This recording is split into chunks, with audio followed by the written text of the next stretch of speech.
सज्जनता की एक परख भी होगी। और वक्त हमने 16 मिनट का तय किया है। पहला सवाल आप पूछना चाहेंगे? जी बिल्कुल। पहले बोले भी आप माइक ले लीजिएगा हाथ में, ये नीचे से होना चाहिए। जी मैं बोलता हूँ, ये डायस हटा सकते हैं क्या हम थोड़ा क्विकली?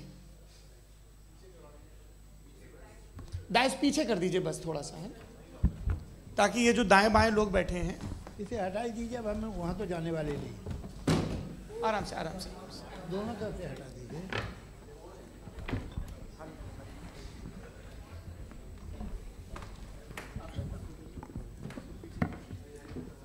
इस बीच आप लोग भी अपने अपने सवाल तैयार कर लें। ये ध्यान रखेंगे कि मैं यहाँ से सवाल लूँगा, आप लोगों को अपना हाथ ऊपर करना है, अपना नाम बताना है और अधिकतम 3 वाक्यों में अपना सवाल पूरा करना है। कई लोग सवाल की जगह भाषण देने लगते हैं, उससे आज बचना है।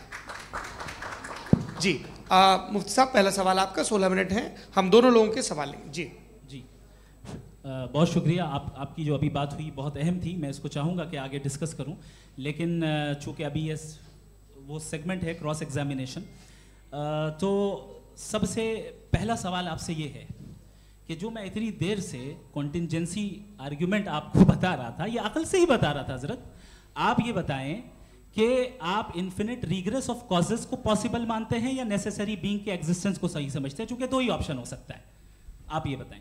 देखिए, आपको मैं ईमानदारी से बात करूं, एक तो मैं कॉन्टिजेंसी वर्ड ठीक से समझता नहीं, और इस वक्त भी जो आपने अंग्रेजी के अल्फाज इस्तेमाल किए वो ज़रा थोड़े से मुझे डिफ़िकल्ट और कॉम्प्लिकेटेड लगे, तो आप ज़रा सिंपल ज़बान में सवाल कर सकते हैं? बिल्कुल कर सकता हूँ जी।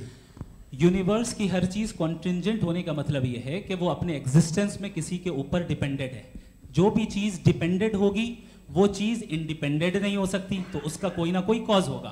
तो अब आप क्या समझते हैं कि ये इन्फिनिट रिग्रेस है, यानी कॉज पर कॉज, कॉज पर कॉज, कॉज पर कॉज, और कभी कोई यानी ये एंडलेसली चलता रहा? क्योंकि अगर ऐसा होगा तो हम तो एग्जिस्टेंस में आते ही नहीं। लॉजिकली ये मुत्तफक अलैह चीज़ है, मुत्तफक अलैह अग्रीड अपॉन। ओके, इस पे हमने एग्री किया था कि मुश्किल शब्द आएगा तो अर्थ बताना पड़ेगा। तो इन्फिनिट रिग्रेस तो पॉसिबल नहीं है, तो कहीं ना कहीं आपको रुकना पड़ेगा ऐसे नेसेसरी बीइंग पर। नहीं, कोई ज़रूरत नहीं रुकने की। किसने कहा आप रुकना पड़ेगा? आप रुकते हैं खुदा पे, आप नहीं रुकते। आप कहते हैं वो हमेशा से, जब उस वक्त से है जब वक्त नहीं था। आप कहाँ रुकते हैं कि अब हुआ था वो? आप नहीं कहते। हम क्यों नहीं मान सकते कि यूनिवर्स जो है और बल्कि मल्टीवर्सेस जो है वो हमेशा से हैं, वो बनती है, बिगड़ती है। एक हमारे यहाँ एक चीज़ है ब्लैक होल, वो समेट लेता है वापस, फिर ब्लास्ट होता है, फिर फैल जाता है। और इसमें हमारी तो खैर कोई औकात ही नहीं है इंसान की। एक छोटे से ज़र्रे पे हम 50-60 साल की उम्र रखते हैं, जो करोड़ों अरबों साल की कायनात है उसमें, और पैदा भी नहायत ही बेहुदा वजह से हुए थे। तो इसमें ये सोचना कि इसकी वजूहात और ये क्यों है, ये डिपेंडेंट है, ये हम देख रहे हैं, क्या मालूम। आप सोचिए कि ये जो फैल रही है कायनात, ये कहाँ फैल रही है, ये कहाँ जा रही है, और ये फैल क्यों रही है? अरे बना ली थी तुमने, रुको भैया, हाँ काफ़ी है। ये फैल क्यों रही है? ये और कौन सी कायनात जिसे मैं दूरबीन से देखता हूँ तो 2 बिलियन लाइट ईयर पे है, उससे मेरा कोई वास्ता ही नहीं है। 2 बिलियन ईयर यानी अगर मैं 80,000 माइल्स पर सेकेंड से चलूँ तो 20 करोड़ साल में वहाँ पहुँच जाऊँगा। इसकी ज़रूरत क्या थी? ये दुनिया, ये कायनात तो इंसान अशरफुल मखलूक़ात के लिए बनाई गई ना। तो ये सब जो अल्टीमेट कहा यह जाता है कि ये जो पूरी यूनिवर्स है, ये जो दुनिया है, ये इंसान के लिए बनाई गई। अच्छा, ये सब इंसान के लिए। क्यों साहब, सही है ना? बिल्कुल, लेकिन इसका ये मतलब नहीं कि किसी चीज के पीछे रीजन आपको नहीं पता तो रीजन नहीं है, इसे कहते हैं नहीं, मुझे नहीं पता, लेकिन मेरी जिम्मेदारी नहीं है। वो बिल्कुल सही कहा था उसने, बर्टन रसल ने। आपने उसे मजाक में टाल दिया कि भाई आप एक दावा कर रहे हैं, मैं क्यों कहूं कि ये गलत है दावा? आप प्रूफ कीजिए, मेरे पे जिम्मेदारी ही नहीं है, मैंने थोड़ी कहा है। आप प्रूफ कीजिए कि ये सही है। आप आर्ग्यूमेंट ऑफ कॉन्टिजेंसी का जवाब ही नहीं दे रहे हैं। पूछना चाहेंगे? आप सवाल पूछना चाहेंगे मुफ्ती साहब से? क्योंकि ये क्रॉस एग्जामिनेशन का दौर है। आप जैसे पहले बोल रहे थे फेथ को लेके कुछ, मैं ये पूछना चाहूँगा कि खुदा ने जो भी रेवलेशन किए हैं, एक मज़हब के नहीं बहुत से मज़हबों में किए हैं, अलग अलग रेवलेशन है। कहीं कुछ एक बातें हैं, कॉन्ट्रडिक्शन भी है आपस में, कहीं कुछ आप कर सकते हैं, कहीं कुछ नहीं कर सकते। ऐसा नहीं है कि सबकी कोड ऑफ मॉरल एक है। तो ये किस्सा क्या है? अब आप ये देखिए कि मुझे कभी कभी लगता है कि ये जो फुटबॉल फाइनल होता है, लाखों लोग होते हैं, फिर वो टीवी कवर कर ली, करोड़ों लोग, अगर उसमें खुदा की एक बूमिंग आवाज़ आ जाती, मैं गॉड हूँ, तो सारे लोग अभी सुन लेते और टीवी पे भी सुन लेते, किस्सा ख़त्म होता। ये इतनी राजदारी क्या है कि तुम सामने कुछ तो सबूत दे दो हमें सॉलिड। ये कह रहा साहब ये यूनिवर्स कैसे बनी, इससे मसला क्या हल होगा? मैं पूछूंगा आपसे खुदा कैसे बना? क्यों नहीं पूछूंगा कैसे बना? बल्कि वो तो कायनात से कहीं ज़्यादा इंटेलिजेंट है, कायनात से कहीं ज़्यादा कॉम्प्लेक्स। जी वो हमेशा से है, आप कहेंगे मैं मान लूँगा।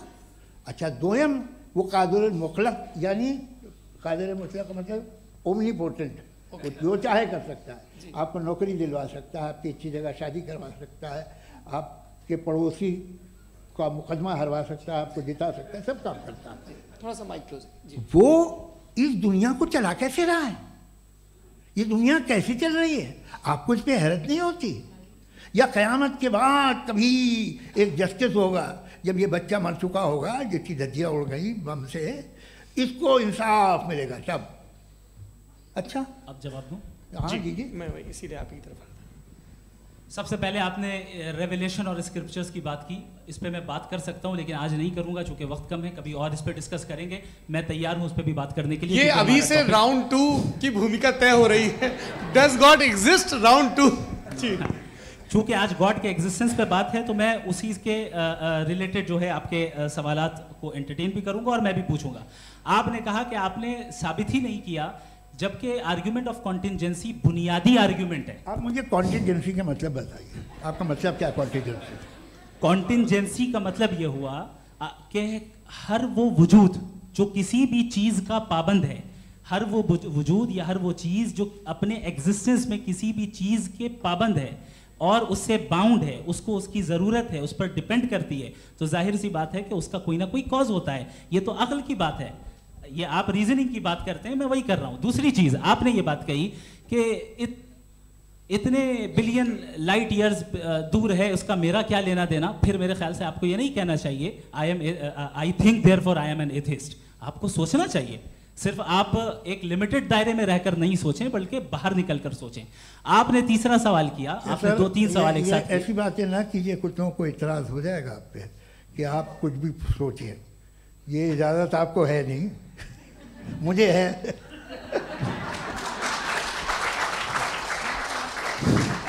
जी आपने प्रॉब्लम ऑफ इविल के ताल्लुक से सवाल किया और बार बार आप एक लफ्ज रिपीट कर रहे हैं कि ओमनीपोटेंट गॉड है, ऑल पावरफुल गॉड है।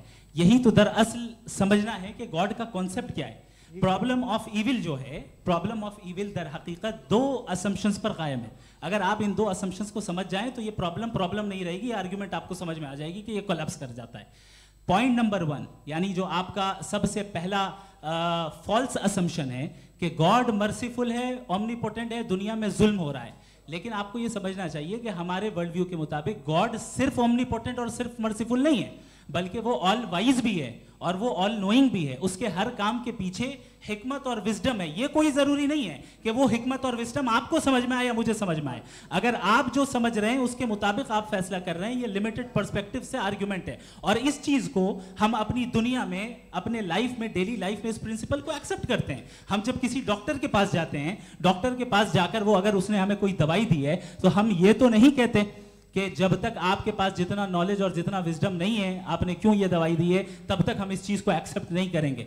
नहीं कहते, हम उसकी अथॉरिटी को तस्लीम करते हैं। क्यों? क्योंकि उसकी हम जानते हैं कि वो नॉलेजेबल है, वो विजडम वाला है, हमसे ज्यादा नॉलेज और हमसे ज्यादा विजडम है। बताएं सर। मैंने डॉक्टर में और खुदा में बड़ा डिफरेंस है। डॉक्टर पढ़ा लिखा होता है एक, तो मैं उसकी बात सुनूंगा, दो एम ये नहीं कुछ जवाब तो ये भी नहीं है सर प्लीज, आ जाइए, अगर चलिए। सब ऑडियंस से बोलने लगेंगे तो हाँ। फिर मतलब नहीं सिविलाइज बहस का। मतलब आप ये कहें कि चूंकि आप डॉक्टर पे बिलीव करते हैं इसलिए खुदा पे बिलीव कीजिए, क्या ये मिसाल आपको समझाने के लिए। आर्ग्यूमेंट है, इस पे आपको एतराज नहीं है। तो सिंपल बात ये है कि मैं अगर ये यकीन कर लूँ कि एक ओमनीपोटेंट उसकी मसलहत है, ये जो बच्चे मर रहे हैं ये मसलहत है उसकी, मुझे नहीं चाहिए थी मसलहत। उसकी मसलहत नहीं, यही तो समझना है। मतलब एक्सपीरियंस। अच्छा, इस आपने अभी मेरी बात पूरी सुनी नहीं। मैंने कहा आपका पूरा आर्ग्यूमेंट दो फॉल्स असम्पशंस पर है। एक फॉल्स असम्पशन मैंने बता दिया, दूसरा फॉल्स असम्पशन ये है कि इस दुनिया में इविल के होने का कोई गुड रीजन नहीं है, जबकि हमारे पास बाज रीजंस मौजूद हैं, हमारे पास बाज वजूहात मौजूद हैं। अगर इस दुनिया में इविल ना हो तो आप गुड को डिफाइन कैसे करेंगे? अगर जुल्म ना हो आप इंसाफ को समझेंगे कैसे? अगर तारीकी ना हो तो आप लाइट को समझेंगे कैसे? बहुत अच्छे। अभी और सुन लें, अभी और बाकी है। ये तो बात बहुत पसंद आई साहब मुझे कि जब तक रेप ना हो तब तक औरतों की इज्जत का ख्याल आपने मेरा जवाब पूरा सुना ही नहीं। जब तक के बच्चों का कत्ल ना किया जाए तब तक आपको बच्चों की मासूमियत की इज्जत। आपने पूरा जवाब सुना ही नहीं। क्या बात है, क्या आपने नुक्ता निकाला? आपने पूरा जवाब सुना ही नहीं। आप सुन लें, मेरी बात सुन लें। ये मैंने आपको एक चीज बताई। दूसरी चीज, इस दुनिया में हम आए हैं टेस्ट के लिए, हमारा टेस्ट हो रहा है और हर इंसान का अलग अलग अंदाज में टेस्ट होता है। और इस दुनिया में अगर इविल मौजूद है तो वो इविल जरिया है हमारे अंदर ह्यूमन नोबल क्वालिटीज को डेवलप करने का और अलग अलग फील्ड में प्रोग्रेस करने का। और अगर हमारे अंदर और इस दुनिया में इविल नहीं होता तो बताइए टेस्ट का मतलब क्या होता? अगर मैं अपने स्टूडेंट को एमसीक्यूज दूं और उसमें सिर्फ राइट आंसर लिख कर दे दूं और कहूं तुम्हारा टेस्ट हो गया, ये मीनिंगलेस है। इस दुनिया में अगर हम टेस्ट के लिए आए हैं तो जाहिर है गुड एंड इविल दोनों मौजूद है। तो अगर गुड एंड इविल दोनों मौजूद है तो ये इविल भी खुदा का बनाया हुआ है? जी हाँ, खुदा का बनाया हुआ है। लेकिन अच्छा चलो अच्छी बात। जी बिल्कुल, तो बिल्कुल खुदा ने बनाया। अभी तो ये है कि जो मेजॉरिटी है दुनिया में वो इविल है, तो ये खुदा एक्चुअली इविल के साइड पे लग रहा है मुझे। बिल्कुल भी मैं बताता हूं। मेजॉरिटी में तो वो है। क्या बात कर रहे हैं भाई आप? मैं बहुत कोई भी जो मुंसिफ होगा, चाहे आपका अपना घर हो जिसके आप सबसे बड़े हैं, चाहे आपकी ऑर्गेनाइजेशन हो जो आप चलाते हैं, वहां पर आप इविल रखेंगे साबित करने को कि बाकी लोग शरीफ हैं। मेरी बात सुन क्या लें। ये आर्ग्यूमेंट ही गलत है? अगर कि जब तक के कोई इविल नहीं होगा तब तक के शरीफ आदमी शरीफ नहीं लगेगा। अगर एग्जामिनर गलत ऑप्शन दे रहा है तो एग्जामिनर इविल नहीं हो गया, जो गलत ऑप्शन को सेलेक्ट कर रहा है वो फेल होगा। क्रिएटर ने इविल को बनाया है लेकिन वो इविल नहीं है। अच्छा सुनिए मेरी बात, हाँ। Let me complete sir. जी जी। क्रिएटर ने इविल को बनाया है टेस्ट के लिए, वो इविल नहीं है। इविल वो होगा जो उसे इख्तियार करेगा। छुरी को बनाने वाला गलत नहीं होता है, छुरी का गलत इस्तेमाल करने वाला गलत होता है। रेप को कैसे गलत है? Does God exist? मैं इस पे इतने एकेडमिक तैयारी करके आया था, मुझे था कि मैंने सोचा था कि कई सारे मैं आर्ग्यूमेंट्स दूंगा, लेकिन वक्त की भी किल्लत और जावेद साहब बार बार इधर उधर चले जा रहे थे तो उसको भी थोड़ा एंटरटेन करना पड़ गया। डज गॉड एग्जिस्ट पे मैं एक ही आर्ग्यूमेंट दे पाया। आर्ग्यूमेंट्स बहुत हैं और डेफिनेटिव आर्ग्यूमेंट्स हैं और मेरे आर्ग्यूमेंट को किसी एक राउंड में भी इन्होंने एंटरटेन नहीं किया और रेफ्यूट नहीं किया। एक राउंड में भी नहीं, एक राउंड में भी नहीं। और ना ही अभी आपका क्लोजिंग आर्गुमेंट आएगा नहीं, वो बता देना। Argument of contingency sir. अरे मैं आपसे कई बार कह चुका हूं कंटीजेंसी का मतलब अब मैं कैसे समझाऊं आपको? आपस में हाँ, आप और कितने आसानी से समझाऊं मैं, मुझे तो नहीं समझ में आ रहा है। बस आप अपनी आर्ग्यूमेंट ऑफ कंटीजेंसी उर्दू में बोल सकते हैं। हाँ, आप अपनी बात पूरी कर लें जी, आखिरी 4 मिनट। दूसरी चीज, just a minute please ma'am, can I talk? दूसरी चीज ये है कि आपने एक तो इसका जवाब नहीं दिया, दूसरा आपने गॉड के ना होने पर कोई डेफिनेटिव आर्ग्यूमेंट नहीं दिया, सिर्फ मजहब पे बात कर रहे हैं आप। मजहब तो आज हमारा टॉपिक ही नहीं था। आज तो हमारा टॉपिक हो, आप मजहब से ले लेकर आईएस तक चले गए। भाई हमारा क्या ताल्लुक है उससे? We condemn them. और उसका गॉड से क्या ताल्लुक है? अगर कोई गलत काम कर रहा है, किसी ने किसी को कत्ल किया, किसी ने किसी का रेप किया, उसको सजा मिलनी चाहिए। और आपके पास कोई भी rational strong foundation of morality नहीं है। आपने कहा कि मेजॉरिटी तय करेगी सोसाइटी की, वो सही होगा। मैंने कहा हिटलर को फिर आप सही कहेंगे, नहीं नहीं नहीं नहीं, प्लैनेट की सोसाइटी की मेजॉरिटी तय करेगी। तो प्लैनेट की मेजॉरिटी गॉड के एग्जिस्टेंस को मानती है, आप कह रहे हैं ये रिलीजियस है। तो यानी आपके पास कोई स्ट्रॉन्ग फाउंडेशन नहीं है ऑब्जेक्टिव मोरालिटी का। ऑब्जेक्टिव मोरालिटी का अगर कोई फाउंडेशन है तो वो सिर्फ गॉड है, गॉड है, गॉड है। थैंक यू जी। ये मुफ्ती शमाइल नदवी साहब का क्लोजिंग आर्ग्यूमेंट था। अब हमारे पास जी जी ये बड़ा अच्छा है कि दोनों लोगों को मॉडरेटर से शिकायत भी और बोल रहे भाई हमारी शाबाशी भी तो करते चलो। अब मेरी बात जी, आपके पास जावेद अख्तर साहब 5 मिनट का वक्त है। ये आपका क्लोजिंग आर्ग्यूमेंट है, टाइम रीसेट कर दें जी। देखिए, बहुत सारी बातें हैं। गॉड का डेफिनेशन दुनिया के किसी भी रिलीजन में है कि वो ओमनीपोटेंट है, ओमनीप्रेजेंट है, he is just, he is kind, he loves you and so on. मैं जब दुनिया देखता हूँ तो मुझे कोई ऐसा सुप्रीम पावर यहाँ दिखाई नहीं देती है जो इंसान की बहबूदी के लिए कुछ कर रही हो, कमज़ोर को बचा रही हो, मदद कर रही हो, जालिम को पीछे हटा रही हो। मैं नहीं देखा, तारीख़ में नहीं। एक तो अगर है और ये देख रहा है तमाशा, तो उसका होना न होना बराबर है। दोयम ये कि रहा है तमाशा, तो उसका होना न होना बराबर है। दोयम ये कि ये जो है, जब आप ये कहते हैं कि कायनात जिसकी कंटीजेंसी है, मैं देखिए वो लफ्ज़ इस्तेमाल किया मैं, तो ये कैसे हो सकती है भाई? और फ़ौरन आप सरेंडर कर देते हैं कि जाहिर है कि इसका बनाने वाला तो इससे 10,000 गुना था कॉम्प्लिकेटेड होगा। उस पर आपके होने पे कोई इतराज़ नहीं है। उसे वो टाइमलेस है, वो पहले से था, टाइम तो बहुत बाद में आया। ये सब आप मानने को तैयार है जिसका आपके पास कोई सबूत नहीं, आपके पास कोई रीज़न नहीं है। आपकी तारीख क्या है मज़हबों की? बिलीफ की, जो खुदाओं का बिलीफ है, ये कॉन्स्टेंटली गलत साबित होता रहा है। मतलब आप कहें कि अरिस्टोटल के ज़माने में तो सब जाहिल थे, वो भी इतने ही यकीन से खुदा पे यकीन रखते थे, जो अब नहीं रहा। ये भी नहीं रहेगा, आप लिख लीजिए। और इसके आसार आपको दुनिया में दिखाई देना शुरू हो चुके हैं। ये बहस क्या आज से 100 साल पहले इस तरह हो सकती थी? यहाँ तक तो आपको हम ले आए हैं। तो सर अरे इनको मदद की ज़रूरत नहीं भाई, ये सेल्फ सफिशिएंट आदमी है, आप क्यों इनकी मदद कर रहे हैं? Sir please. तो ये जो है तमाम बातें अपनी जगह हैं। ये एक पैकेज है। आप अकेले, कोई आदमी ऐसा नहीं जो सिर्फ गॉड को मानता हो, उसके साथ बहुत पैराफर्नेलिया आता है, अलग अलग पैराफर्नेलिया आते हैं। They have always created chaos in the society. मैं तो आपको सीधा ऑफर देता हूँ कि दुनिया में 10 इम्पॉर्टेंट बिलीव्स हैं। आप एक मानते हैं, 9 नहीं मानते, 9 में आप एथियस्ट हैं, 9 को आप बिल्कुल रीजनेबली मेरी तरह देखते हैं। तो 90 मजहबी आदमी भी 90% एथियस्ट है, वो दूसरे खुदा नहीं मानता, एक खुदा मानता है अपना वाला, बाकियों को कहता है गलत है। अगर आप मानना ही बंद कर दें तो आपका 10% चांस है कि आप सही हैं और 90% चांस है कि आप गलत हैं। मेरा मशवरा है आप मानना छोड़ दिए तो 50% चांस होगा कि आप सही हैं और 50% चांस होगा, 40% आप गेन करेंगे बाय बिकमिंग एन एथियस्ट।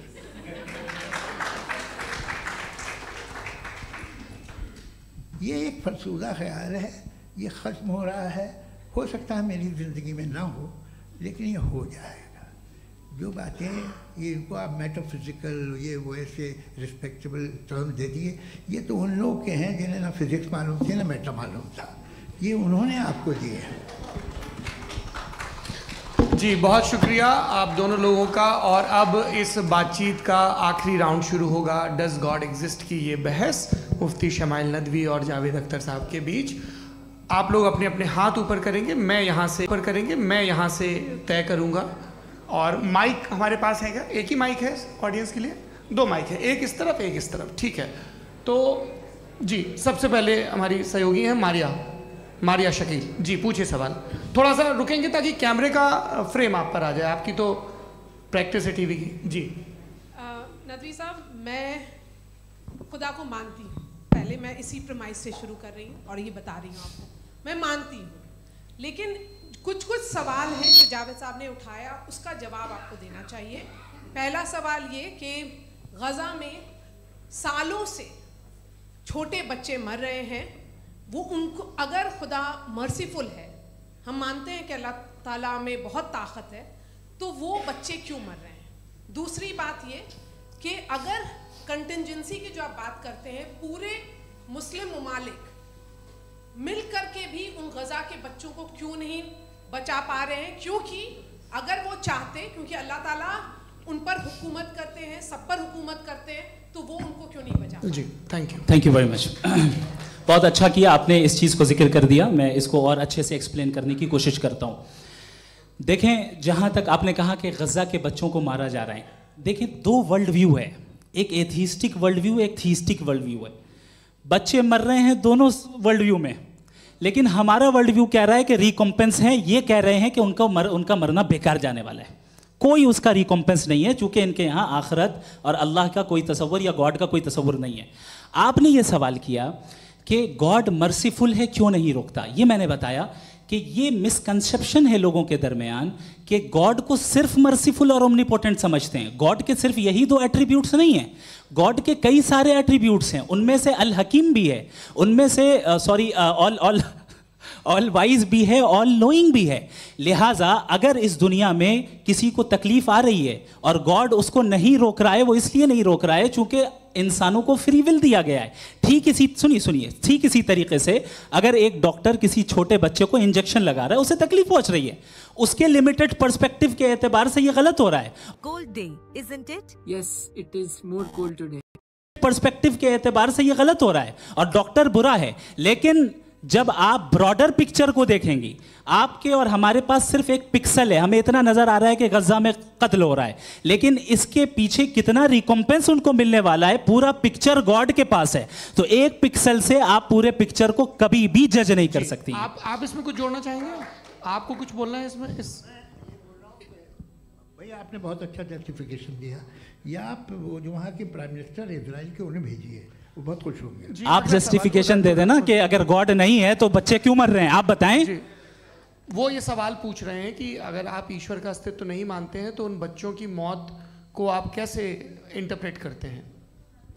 भाई ये दुनिया जो है, जो ताकतवर लोग होते हैं वो एक नाइंसाफी करते हैं। तो ये अच्छा काम है आपके नजदीक, तो नेचर नाइंसाफी पे मबनी है। अरे मेरे भाई, आप नेचर की कहाँ बात कर रहे हैं, तो इंसान की बात। तो फिर जब मैं इंसान की बात कर रहा था, आप नेचर की बात करने लग गए। क्रॉस एग्जामिनेशन नहीं। हाँ, अब आप मुझे बोलने नहीं देंगे तो अलग बात है, आप बोलिए, मुझे कोई जल्दी नहीं। जी नहीं, ये क्रॉस एग्जामिनेशन मुझे बोल तो लेने दीजिए। जी बोलिए। क्या बात ये है कि ह्यूमन सोसाइटी तभी साथ में रह सकती है जब वो मोहब्बत से, एकता से, एक दूसरे के एहतराम करके रहे। इसके अलावा पॉसिबल नहीं है, अकेले तो इंसान रह ही नहीं सकता।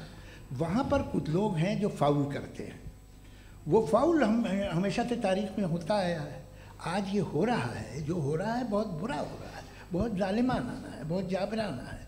उसको आप कहें कि ये बच्चों को कॉम्पनसेशन मिल जाएगा या इसकी इंजेक्शन है, इंजेक्शन तो हेल्थ के लिए दिया जाता है। आप ये कह रहे हैं कि ये बच्चों की जो धज्जियां उड़ रही हैं ये इंजेक्शन है, ये टेस्ट है, ये टेस्ट है और उस टेस्ट में उनको ऐसा रिकॉम्पेंस मिलेगा जो आपके तसव्वुर के बाहर है। ये आप 3 बरस के बच्चे को बारूद से उड़ा के टेस्ट ले रहे हैं, वाह। वो नहीं ले रहा है, खुदा नहीं उड़ा रहा है, इजराइल उड़ा रहा है। जी, ये तो उसको कंडेम अगला सवाल लेते हैं प्रोफेसर पुरुषोत्तम अग्रवाल। मुफ्ती साहब, एक निवेदन आपसे है कि कम से कम थोड़ा सा माइक क्लोज एक रिलीजियस और फिलॉसफिकल कर मैं प्लीज। एक रिलीजियस और फिलॉसफिकल ट्रेडिशन है जो ब्रह्मांड को यानी यूनिवर्स को ही अंतिम मानती है। सर्वम खलु इदम ब्रह्मम, this is Chandogya Upanishad and it complete मानती है।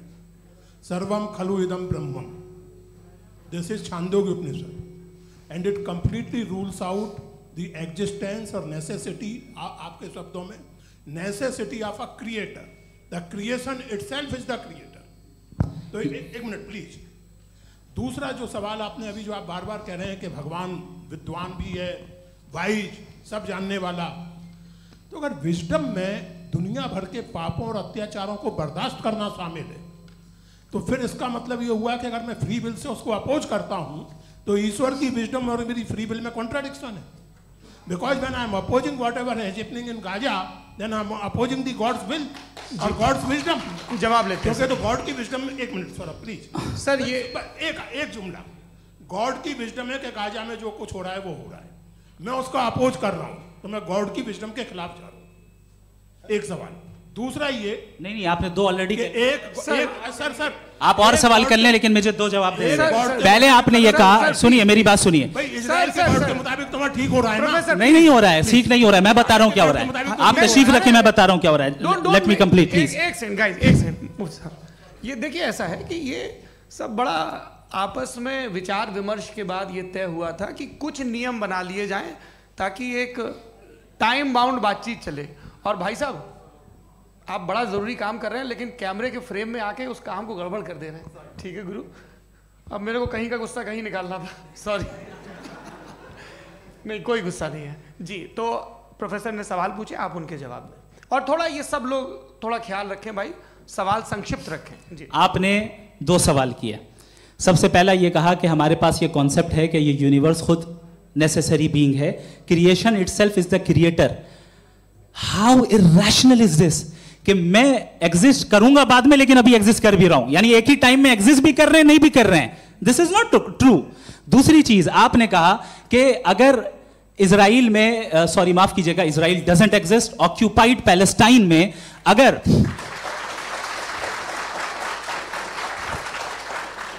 ऑक्यूपाइड पैलेस्टाइन में बच्चों को मारा जा रहा है फ्री विल की वजह से और गॉड नहीं रोक रहा, ये कॉन्ट्रडिक्शन है। ये बताइए कि एक एग्जाम में एक बच्चा गलत आंसर लिख रहा है, सुनिए, एग्जामिनर चाहे तो रोक सकता है, क्यों नहीं रोक रहा है?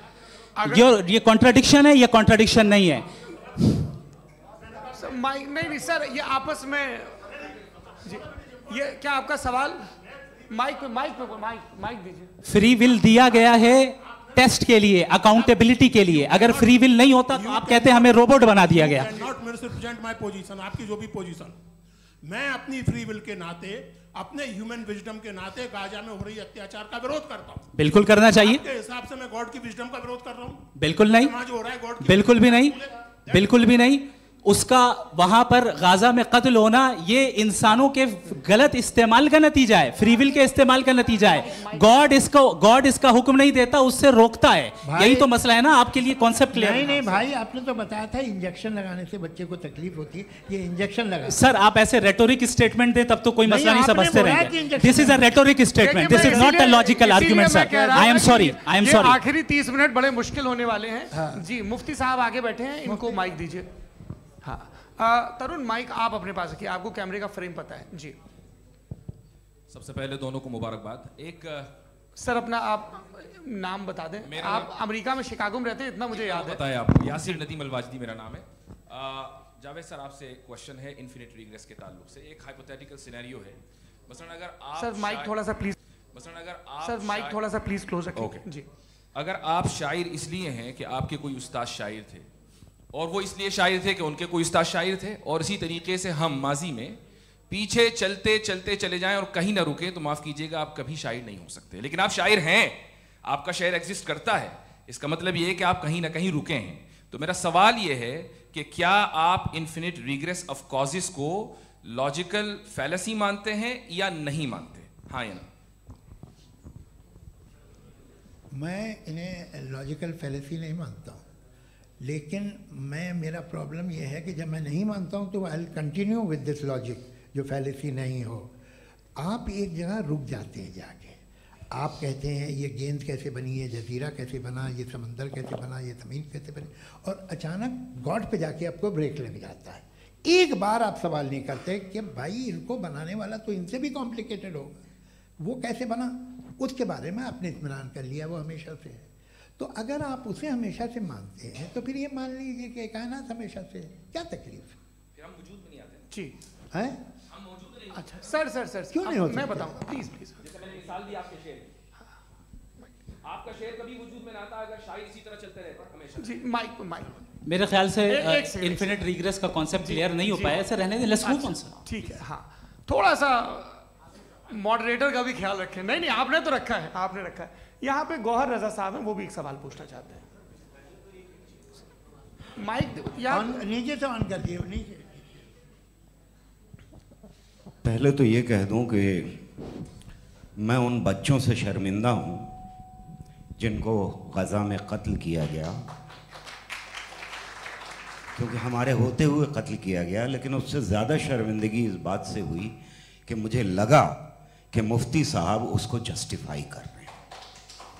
बिल्कुल भी नहीं, आप बहुत ही गलत। मुझे लगा मैं गलत हो सकता हूं। बिल्कुल गलत। मैं सवाल पूछ रहा हूं, सवाल मैं सवाल पूछ रहा हूं। मैं जावेद भाई से डिसएग्री करता हूं। एक सेकंड देखिए, अगर देखिए ऐसा, एक सेकंड आप सर वेट, अरे आप कुछ मेरे पहले मुझे अपनी बात कह लेने दीजिए। अगर ऑडियंस तय करेगी तो फिर मॉडरेटर का मतलब नहीं। मेरा आप सबसे ये कहना है, ये बहस दो लोगों के बीच में है, एक तरफ मुफ्ती साहब, एक तरफ जावेद साहब। पिछले 1.5 घंटे से ये लोग अपने अपने तर्क रख रहे हैं। आपकी इनसे इत्तेफाकी हो सकती है, ना इत्तेफाकी हो सकती है। मेरे उस्ताद मुझे सिखा गए हैं कि मुखामुखम में असहमति की गुंजाइश बची रहनी चाहिए। अगर मैं आपकी बहुत इज्जत करता हूं गौहर साहब, आपने जो कमाल की किताबें लिखी साइंटिफिक टेम्परामेंट, लेकिन मेरी ये गुजारिश है आप सबसे कि यदि आप इन लोगों ने जो बोला उन पर टिप्पणियां करेंगे तो ना वक्त की पाबंदी रहेगी, ना वो अनुशासन। आप सवाल पूछ लें, उस सवाल में जो बात आ जाए वो आ जाए। मैं जावेद साहब से डिसएग्री करता हूं, इसलिए जावेद साहब से सवाल पूछ रहा हूं। आपका सवाल जावेद अख्तर साहब से। और सवाल ये है मेरा कि जावेद साहब ने कई बार लॉजिक का इस्तेमाल किया कि साइंस में लॉजिक है और रिलीजन में लॉजिक नहीं है। मेरा ख्याल ये है कि रिलीजन में भी लॉजिक है, लेकिन उस लॉजिक की बेसिस ये है कि आप रुक जाते हैं, जिसका जिक्र जावेद साहब ने बार बार किया, यानी खुदा के तसव्वुर पे आते हुए, गॉड के तसव्वुर पे आते हुए रुक जाते हैं। और इसमें सवाल पूछना मतलब फॉरबिडन होता है। सवाल ये है कि क्या जावेद साहब इससे एग्री करते हैं कि साइंस की लॉजिक अलग है और रिलीजन की लॉजिक अलग है? बताइए सर। देखिए, 3 चीज़ें हैं। साइंस है, एक है मंतिक है, इस्तिदलाल है, और एक जो है कुछ भी नहीं है, फेथ है, अकीदा है। मैं अकीदे की लॉजिक का कायल नहीं हूँ। मुझे आप इस्तिदलाल से, लॉजिक से, रीज़न से समझाइए, मैं मानने को तैयार हूँ, मेरा क्या नुकसान होगा। लेकिन ये कि अकीदे पे मैं नहीं जा सकता हूँ। अकीदे का मतलब है कि तुम ये मान लो, सवाल ना करो, ये नहीं। आप सारी बातें करके, बड़ी साइंटिफिक बातें करके एक जगह जाके खुदा के वजूद पे रुक जाते हैं, सरेंडर कर देते हैं। मैं सरेंडर करने को तैयार नहीं। That's all. जी, ये आगे सर बैठे हुए हैं, इनको माइक दीजिए। भाई वो आप पूछना चाह रहे थे ना भाई? हाँ, नहीं मैं थैंक यू जी। आपका नाम? आसिम इफ्तिखार। आसिम जी, पूछिए। सर, जावेद सर से सवाल है कि आपने अपने माइक थोड़ा करीब अपने क्लोजिंग स्टेटमेंट में बात कही थी कि मज़हब का जो फ्यूचर है वो ज़्यादा दिन नहीं जाने वाला है। लेकिन मैं देख पा रहा हूँ कि जो ऑक्सफोर्ड यूनिवर्सिटी की एक स्टडी है 2011 में हुई है, जिसके 50 एकेडमिशियंस ने इसको अंजाम दिया था, उसमें वो ये कहते हैं कि जो फेथ इन गॉड है वो इनबिल्ट है ह्यूमन नेचर के अंदर, जिसको हम कहते हैं फितरत के अंदर शामिल है वो। और वो ये कहते हैं कि अगर कोई ये समझता है कि मज़हब को वो ख़त्म कर देगा तो ये उसकी गलत फहमी है। तो आप इसके बारे में, इस स्टडीज़ के बारे में क्या कहते हैं? ठीक है, मैं उनसे एग्री नहीं करता हूँ। वो कौन से प्रोफेसर होंगे? ऐसा उनके पास डेटा है, इन्होंने डेटा के बेस होगा। डेटा क्या हो सकता है? फ्यूचर का डेटा तो नहीं हो सकता ना उनके पास, प्रेजेंट का डेटा हो सकता है। डेटा आपने सुना 100 साल पहले का बाद का डेटा? मैंने तो नहीं सुना आज तक। तो आज उनकी ये राय है और होगी राय, ठीक है। दुनिया में तरह तरह की हेलो, होला, बॉन्जूर, 3 रीजनेबल और लॉजिकल होता जा रहा है। आज आप देखिए वेस्टर्न यूरोप में क्या परसेंटेज है नॉन बिलीवर्स की, बहुत हाई। वहाँ चर्च खाली पड़े होते हैं। तो अल्टीमेटली तो इंसान कोई ऐसी बात बहुत अरसे तक नहीं मान सकेगा, चाहे गलत या सही, जो उससे उसके दिमाग को, उसके जहन को, उसकी लॉजिक को अपील न करे। वो कह रहे हैं तो ऑक्सफोर्ड के होंगे तो कैम्ब्रिज के होंगे, तो मुझे क्या लेना देना। उनका डेटा मुस्तकबिल का नहीं हो सकता है। जी दीपक, हाँ पूछिए। मैं आऊँगा अभी, पीछे की साइड भी आऊँगा, माइक वहीं भेजूंगा 2-3 सवाल के लिए। जी जावेद साहब, आपसे सवाल है। नमस्ते। अरे भाई सर अगर आप ही लोग को तय करना है तो फिर 200 लोग तय कर लें। ये एक साथ नहीं sir, please don't do this sir. Everybody has a right sir, but we can only take selected questions. No sir ये यंग लोग भी हैं तो इनकी ये अब उतने यंग, भाई आप यंग हैं कि नहीं है? वो कह रहे हैं वो भी यंग हैं साहब, आप उनकी नौजवानी पर दावा उनको ही करने थे। हाँ मुफ्ती साहब आप यंग, हाँ पूछे। अरे भैया सर मेरा सवाल ये है, इनसे भी तो पूछो जी। नहीं बस आपसे एक सवाल है, जैसे थीस्टों के पास अपने जो ईश्वर को मानते हैं उनके पास अपने सोशल गेट टुगेदर्स हैं, 5 रोज़ क्रिसमस आने वाला है, होली है, दिवाली है, ईद है। एथिस्ट क्या ऑफर कर रहे हैं? मतलब मैं इनकी दुकान से बोलूं मैं आना चाहता हूं उस तरफ, पर मैं अट्रैक्ट नहीं हो पा रहा हूं। मैं सोशल गेट टुगेदर्स क्या है आपके पास? वो ये कह रहे हैं कि जो धार्मिक लोग हैं, अलग अलग धर्म के लोग, उनके उत्सव त्योहार कांग्रेगेशन बहुत हैं। अब आपको मैं एक सुनाता हूँ, यहाँ हिस्टोरियन भी बैठे हैं। मृदुला जी आप बताइएगा सही है कि नहीं। ये एक कॉन्स्टेंटाइन एक ग्रीक रोमन बादशाह था जो क्रिश्चियनिटी आने के 400 साल बाद उसने डिसाइड किया कि मैं क्रिश्चियन हो जाऊंगा, मेरी पूरी स्टेट कैंसिल हो जाएगी। उस ज़माने में ऐसे ही होता था, राजा जो धर्म इख्तियार करता था वो जनता भी कर लेती थी। वो थे मर्चेंट, उससे पैसा चाहिए था, तो उसने कहा यार क्रिश्चियन हो जाओ। तो उसने अपने वजीर से कहा कि भाई ये हिस्ट्री है कि अब हम लोग क्रिश्चियन हो जाते हैं।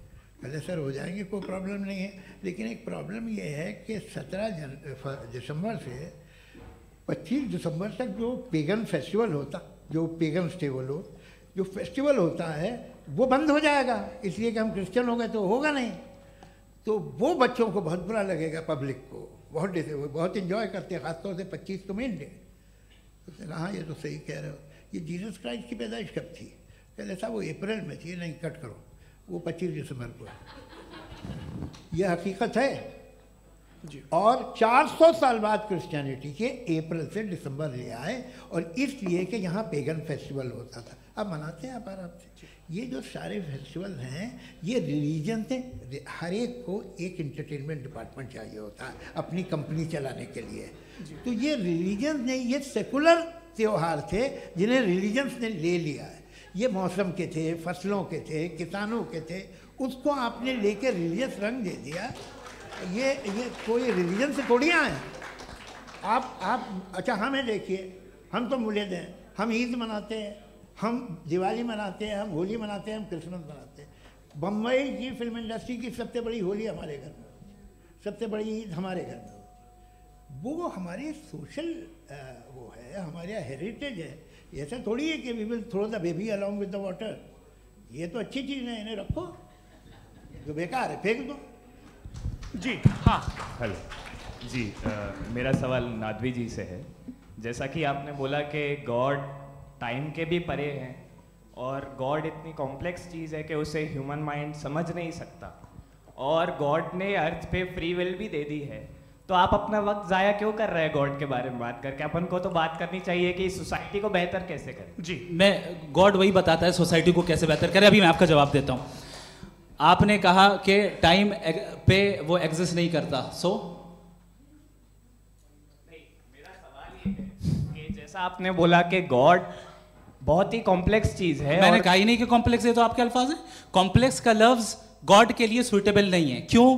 क्योंकि कॉम्प्लेक्स वो चीजें होती हैं जो ऑब्जेक्ट हो। God is not an object जिसको आप इंस्ट्रूमेंट के जरिए लेबोरेटरी में जाके टेस्ट करें, oh it's very complex. No, वो कोई कार का इंजन नहीं है। वो फिलोसॉफिकली नेसेसरी बीइंग ऐसी बीइंग है जो सिंपल बीइंग है। हाँ, आप उसको मुकम्मल तौर पे उसकी तमाम हिकमतों को जान ले और हर चीज को जान ले, ये पॉसिबल नहीं है, क्योंकि वो ऑल वाइज है, आप ऑल वाइज नहीं है, और वो खुदा है, वो आपको सारी चीजें बता दे, ये जरूरी नहीं। मेरा सवाल ये नहीं था, मेरा सवाल ये था कि जब गॉड इतना परे है इस दुनिया से कि उसने अर्थ पे फ्री विल भी दी है, हम सब ह्यूमंस की फ्री विल है, और जो सोसाइटी में हो रहा है वो अपन लोग डिसाइड करेंगे। तो अपन लोग डिसाइड नहीं करेंगे ना, अपन लोग डिसाइड नहीं करेंगे। गॉड जो है, गॉड ने वो उसकी जात, उसकी एग्जिस्टेंस टाइम एंड स्पेस से परे है, लेकिन वो हमारा टेस्ट ले रहा है, और उसी गॉड ने हमें बताया कि तुम्हें क्या करना है क्या नहीं करना है। तो जाहिर उस गॉड की बात सुनेंगे ना। जी, वो पीछे एक चश्मा लगाए जो मैम खड़ी हैं, उनको दीजिए। हाँ आप जी जी बिल्कुल आएंगे। देखिए मैं कोशिश कर रहा हूँ सब तरफ जाने की। हाँ उनको दीजिए माइक। जी हेलो सर, मैं ओमनी प्रेजेंट नहीं हूँ, टाइम पाबंद हूँ और जहाँ तक कोशिश कर सकता हूँ करूँगा। जी, अपना नाम बताइए। मेरा नाम उर्सुला है, मैं दिल्ली यूनिवर्सिटी की एक स्टूडेंट हूँ और मैं स्टूडेंट फेडरेशन ऑफ इंडिया से हूँ। मेरा सवाल मुफ्ती जी से है कि इस हॉल के इस कमरे में बैठ के हम लोग रेप की मोरालिटी के बारे में फिलोसफिकली बात तो कर सकते हैं, बट असलियत ये है कि रोज़मर्रा की ज़िंदगी में औरतें रेप के थ्रू गुजरती हैं और हम लोग सिर्फ नंबर्स पे इस तरह नहीं देख सकते, क्योंकि कितनी औरतें हैं इन कंट्रीज़ में जहाँ पे आप बता रहे हैं कि केसेस कम हैं, जिनका एक्सेस है कि वो जाके केस फाइल कर सकें।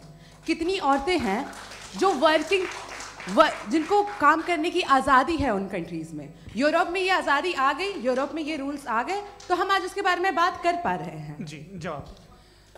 आपने ये कहा कि कमरे में बंद होकर हम लोग इस पर फिलोसफिकली बात कर सकते हैं, लेकिन हकीकत में क्या हो रहा है, वो ग्राउंड लेवल पे क्या हो रहा है, जो बहुत गलत हो रहा है और वो सफ़र कर रही हैं। आई एग्री, बहुत गलत हो रहा है और जो गलत हो रहा है उसको हमें रोकना है। और क्यों रोकना है, वो गलत क्यों है, हमारे पास इसका ऑब्जेक्टिव फाउंडेशन है, इनके पास उसका ऑब्जेक्टिव फाउंडेशन नहीं है। मैं ये कहना चाह रहा हूँ कि जहाँ पे भी जुल्म हो रहा है, जहाँ पे भी औरत पे जुल्म हो रहा है या उसकी इज्जत लूटी जा रही है या उसे तकलीफ पहुँचाई जा रही है, और सिर्फ औरत नहीं, किसी इंसान के ऊपर भी जुल्म हो रहा है, तो उसके खिलाफ खड़ा होना, ये मॉरलिटी हमारे पास गॉड के पास से आई है। वरना जावेद साहब तो कह रहे हैं कि जो है मेजॉरिटी डिसाइड करेगी, तो मेजॉरिटी तो कभी भी बदल सकती है।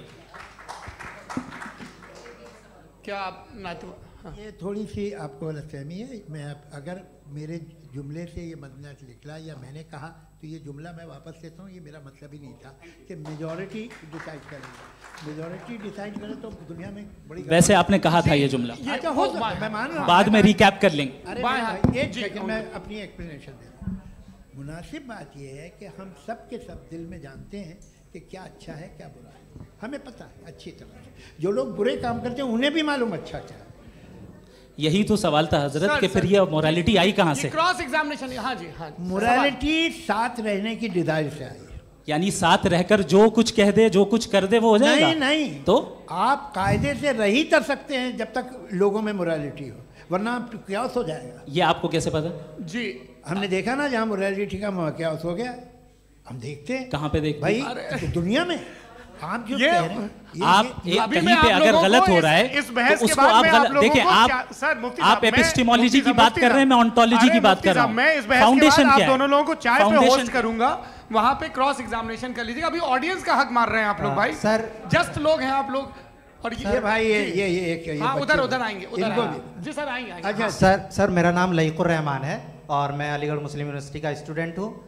और जहाँ तक मुझे पता है कि sir you are also product of Aligarh Muslim University. मैं भी उसी चमन का बुलबुल। हाँ सर, तो बहुत खुशी हुई मुझे जान करके कि मैं आपसे मिलूंगा। सवाल सर, मेरा सवाल यह है, सर सैयद अलैहि रहमा का नज़रिया ये था कि खुदा के वजूद को अक़ल के दायरे में रह कर के तलाश करना, न कि पूरी तौर से उसका इनकार कर देना। Sir, how will you define it? नहीं, तो ये तो आप इन्हें बताइए। ये सवाल आपसे खुदा का वजूद साबित कर रहे हैं। तो सर, आपने इनकार कर रखा है, इस वजह से मेरा क्वेश्चन उन्होंने यही सर सैयद ने यही कहा ना कि अक्ल से आप खुदा के वजूद को साबित नहीं कर सकते, यही कहा ना भाई। वो उन्होंने कहा कर सकते हैं और वो कर दिया गया आज। वो फोन दो। तलाश करना या साबित करना अक्ल से नहीं हो सकता। अरे सवाल तो सुन लीजिए जी। अक्ल से नहीं हो सकता है, यही कहा ना आपने। अक्ल से हो सकता है, अरे वो यही कह रहे हैं भाई, आप बता रहे हो सकता है, वो तो कुछ और। आप अगर सर देखो नौजवान फोन ले लो, वो इतनी कमाल की यूनिवर्सिटी है। अरे भाई दे दो ना जरा, एक मिनट दे दो भाई, मेरी बात सुनो, माइक पे बोलो ताकि जो लाखों लोग देख रहे हैं। माइक दे दो ना। अरे देंगे ना माइक, तुम ठहरो तो। हाँ सर, मेरा सवाल ये था कि सर सैयद अलैहि रहमा का एक नज़रिया था अपना कि खुदा का जो वजूद है उसको अक़ल के दायरे में रह करके तलाश करना है, न कि पूरे तौर से इनकार कर देना है। ये उनका कॉन्सेप्ट था। लेकिन मेरा सवाल ये है कि आप इसको कैसे डिफाइन करते हैं, एक्सप्लेन कैसे करेंगे? मैं आपसे जानना चाहता हूँ, क्योंकि you are the product of Aligarh Muslim University. मुझे अक़ल के दायरे में रख के मैंने बहुत तलाश की, मुझे मिला नहीं। हाँ, ये इधर वो चश्मा लगाए जो, हाँ उनको दे दीजिए। जी जी फटाफट पूछिए, बस 5 मिनट है, 5 मिनट में खत्म हो रहा है। हाँ अस्सलाम वालेकुम मुफ्ती साहब। एंड मेरा सवाल जावेद अख्तर साहब से। क्या नाम है आपका? अरे भैया सब मुझे पूछ रहे हो। फैज पूछिए फैज साहब। तो मेरा सवाल ये है कि अभी जो एथियस्ट है वो problem of evil argument use कर रहे हैं अगेंस्ट मुस्लिम्स, राइट? कि इस दुनिया में इतना सारा इविल है और अगेंस्ट मुस्लिम तो यहाँ अगेंस्ट थियस्ट। हाँ थोड़ा सा करेक्ट कर लीजिए भाई, पूरी मशक्कत ही इसी बात की थी कि किसी एक मजहब पे बात न टिके। जी, तो बेसिकली ये आर्ग्यूमेंट ऐसा है कि इस दुनिया में इतना ज़्यादा ईवल एग्जिस्ट करता है और अगर एक ऑल गुड गॉड है तो वो रोकता क्यों नहीं है? लेकिन इस सवाल में एक हिडन अजम्पशन ये है कि इस दुनिया में ईवल एग्जिस्ट करता है। अब एथियस्ट ये कैसे ऑन्टोलॉजिकली प्रूव कर सकते हैं कि इस दुनिया में ईवल एग्जिस्ट करता है? मैं आपको बताता हूँ, थोड़ा सा समझा। नहीं सर, आप हम लोग इनको सुनिए। नहीं please don't do that. I want to explain ontologically. नहीं हम समझ गए सर, इनको अब जवाब देने दीजिए। अच्छा सवाल पूछ लो। मैं अभी तक क्या था वो मैं थोड़ा सा ऐड ऑन कर लेता हूँ। तुम गुरु, तो हम जब इसका राउंड 13 करेंगे ना तब तुमको स्टेज पे बिठाएंगे। जी तो हाँ जल्दी से। तो देखिए एथियज्म के हिसाब से सब कुछ रैंडमली बन गया है, सब कुछ एटम्स और मॉलिक्यूल्स है। एक पत्थर में और मुझ में सिर्फ इतना फर्क है कि हम लोग एटम्स और मॉलिक्यूल्स का अलग। इंग्लिश सीखने का सबसे फास्ट तरीका ढूंढ रहे हैं क्या? तो आप बांटते हैं मुझे। According to atheism it is same, there is no evil and good according to atheism. जी अच्छा, फैज साहब का सवाल ये है कि हाँ कोशिश भी करते तो इससे गलत सवाल नहीं कर पाते। एक लाइफ फॉर्म है और लाइफ फॉर्म में फीलिंग्स हैं, मतलब लाइफ फॉर्म सुनता है, देखता है, टेस्ट कर सकता है, फील कर सकता है। तो उसकी जो ये जो क्वालिटी इस बबल में आ गई हैं वो जानवर में भी है, इंसान में भी है। तो जाहिर है कि उसे कोई तकलीफ पहुंचेगी, तो चूंकि उसके पास वो सेंसिटिविटी है तो मैं करेगा। पत्थर में वो सेंसिटिविटी नहीं है। तो ये क्या सवाल हुआ कि अगर पत्थर को काटा तो पत्थर को तकलीफ नहीं होती, तो आपको काटे तो आपको क्यों तकलीफ हो? बैठ जाइए। जी हाँ अगला सवाल। हाँ पूछे जी जावेद अख्तर साहब। अरे भैया सब आप लोग मुफ्ती साहब को छोड़ रहे हैं, तो मेरे ही पीछे पड़े हैं क्या? फिर चलो बोलो भाई। You asked how God can exist when children die in Gaza. Huh? You asked how God can exist when children die in Gaza, and you also mentioned the rise of atheism in Europe. But the same events also are leading many atheists and non-believers to turn towards faith. How do you interpret this contradiction, where suffering pushes some away from God, yet brings others closer to belief? आपको एक बात बताऊं, दुनिया perfect तो कहीं भी नहीं है, हर जगह कुछ खामियां हैं। बेटा एक मिनट, आप ही को कहेंगे, देखो वो तो कुछ खामियां, कमज़ोरियां, खराबियां सब जगह है। लेकिन अगर देखोगे ईमानदारी से कि दुनिया सबसे ज़्यादा महज़ब कहाँ है, एक आम शहरी को कहाँ हुकूक हासिल हैं, वो बोल सकता है, अपनी मर्ज़ी से काम कर सकता है, अपनी मर्ज़ी से राय दे सकता है, हुकूमत के ख़िलाफ़ बोल सकता है, बरसरे इक़्तिदार लोगों के बारे में बोल सकता है, सरमायादारों के ख़िलाफ़ बोल सकता है। तो आपको ये स्कैंडिनेवियन कंट्रीज़ में मिलेगा, वेस्टर्न यूरोप में मिलेगा। मैं नहीं कह रहा वो परफेक्ट है, बिल्कुल नहीं, वहाँ बहुत ख़राबियाँ भी हैं, परफेक्ट तो कोई। लेकिन जिन जिन मुल्कों में, लैटिन अमेरिका देखो, गल्फ़ देखो, वहाँ पर आपको ये ज़रूर है कि रेप नहीं होते होंगे। रेप की ज़रूरत क्या है भाई? उसको तो ख़रीद लो, घर में रखो, सड़क पर रेप करने की क्या ज़रूरत है? मगर सुनिए, मगर हकीकत ये है कि वहाँ शख्सी आज़ादी राय देने की, बोलने की नहीं है। जी ये एक आखिरी सवाल मुफ्ती साहब से। हाँ मैम, इनको माइक दीजिए। शुक्रिया। मेरा नाम मनीषा है, मैं हरियाणा से आई हूँ। मैं मुफ्ती साहब से एक बात पूछना चाहती हूँ। आप बार बार जावेद साहब को कॉन्ट्राडिक्ट तो कर रहे हैं कि आपने ये कहा, लेकिन आप भी अजम्पशंस के बेसिस पे बात कर रहे हैं। आपने खुदा के होने का कौन सा प्रूफ पेश किया है, खुदा की एग्जिस्टेंस का? अब इस सवाल को अलग रहने दीजिए, कौन एथीस्ट है कौन नहीं है। और दूसरी बात जो आपने एक छोटी सी कही थी कि ये फ्री विल का इस्तेमाल करता है इंसान अपनी, लेकिन इस फ्री विल का इस्तेमाल में मतलब खुदा ने ये दे दी सबको ये इजाज़त कि वो कितना घिनौनापन और कितने ज़्यादा ख़राब से ख़राब तरीके इस्तेमाल कर सकते हैं। जवाब सुनते जी। आप फ्री विल को मानती है ना, या अब कहती है कि फ्री विल नहीं है ना? मानती है ना? तो अब आपके पास इसका कोई एक्सप्लेनेशन नहीं है कि अगर एक इंसान उस फ्री विल का इस्तेमाल करके गलत काम कर रहा है और बच के अच्छी ज़िंदगी गुजार के निकल जा रहा है, उसका कोई रिकम्पेंस नहीं है। हमारे वर्ल्ड व्यू में जो इंसान गलत काम कर रहा है उसको भी रिकॉम्पेंस यानी उसका बुरा बदला मिलना है, और जो सही काम कर रहा है उसको सही बदला मिलना है। लिहाजा जो फ्री विल है वो इस तरीके से है कि एक लिमिटेड टाइम तक खुदा ने मोहलत दी है। ऐसा ही नहीं कि छूट दे दी, जो करना है करते रहो हमेशा। वक्त आएगा जब एग्जाम का टाइम खत्म होगा तब रिजल्ट आएगा, दौराने एग्जाम जबरदस्ती आपको नहीं बताया जाएगा। अरे भाई एक सेकंड, जी एक सवाल मुफ्ती साहब से मेरा, मुफ्ती साहब से एक सवाल, रुक जाइए, आपसे फोन, आप इसके बाद आपसे माइक छीन चुका। बोलिए। मैं मुफ्ती साहब एक ही सवाल करता हूँ कि अगर जो हो रहा है फ्री विल से हो रहा है और एक दिन बरोज़ क़यामत इंसाफ होगा मैशर में वगैरह वगैरह, तो दुआ क्यों मांगते हैं लोग? दुआ मांगते हैं इसके मतलब है अभी भी उसने ये डिपार्टमेंट रखा है कि मैं रोज़मर्रा की जिंदगी में बिल्कुल बिल्कुल ही कैन। तो तुम कैन हो, तुम मुझे नौकरी दिला देते हो, मेरे बेटे को ग्रीन कार्ड दिला देते हो, और 45,000 बच्चे मरते हो उन्हें रोकते नहीं हो।